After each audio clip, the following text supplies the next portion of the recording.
to the U.S. military has to be prepared to respond to any unforeseen emergency and at a moment's notice. Here now to discuss the Army's response to the pandemic, Undersecretary James McPherson. Sir, thank you so much for being with us today. And what's on everybody's minds now is the vaccine. So let's talk about Operation Warp Speed, of course, a private-public partnership that the Army is a part of.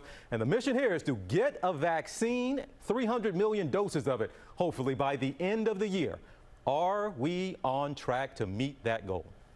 Right now, today, there are 34,000 soldiers, that's active duty, reserve, and National Guard, who are working diligently in our communities to protect our citizens and to assist our people.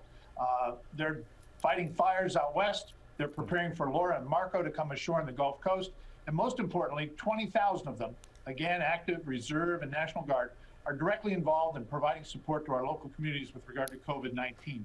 Not just in Operation Warp Speed and coming up with a vaccine and treatments for the virus, but in providing assistance to hospitals and nursing homes, our medical personnel, by providing protective equipment, a whole range of things that our soldiers are doing.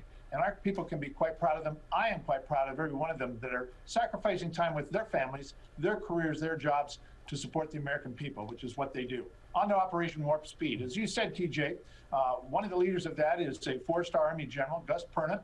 We purposely put him over there and in charge. He's a can-do kind of officer. He will deliver. I'm very optimistic that we will have a vaccine and treatment very soon with regard to COVID-19. They're on track. We have medical personnel, researchers that are doing the research for Operation Warp Speed from our Army labs. We want to be sure that it is safe and effective, and we are going to do that.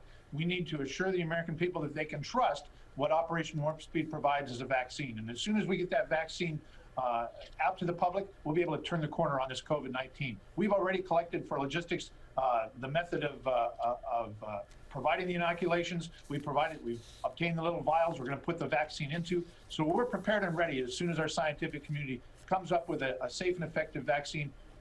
We'll be pushing that out to the American people, all the American people. And one other thing, we have to ask about readiness. I mean, this has to, COVID-19, the pandemic has to impact how you prepare, how you train, how you recruit.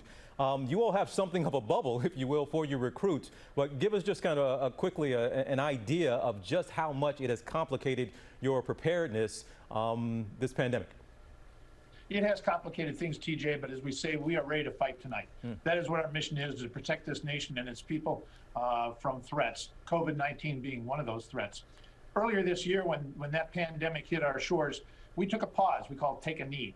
We took a knee for a brief period of time. We stopped our recruiting. We stopped our training in order to come up with a system that we knew would protect our soldiers. And we came up with this protective bubble. We put this bubble over our recruits the moment they raise their right hand and come on active duty. That bubble follows them through their initial training, follows them through their follow-on training, follows them on to their first unit. It's interesting to note that the professional sports leagues, the NBA, Major League Baseball, NFL, they've adopted this protective bubble concept as well that we've proven works. That's impressive. The NBA bubble and the Army has a bubble as well. Undersecretary McPherson, really, it is really amazing what you all have been doing, and those men and women in uniform, like you said, from fires to this disaster to that disaster, and all doing it in the middle of a pandemic. So we absolutely do applaud them, and thank you for your time. We hope to see you again. Thanks, TJ.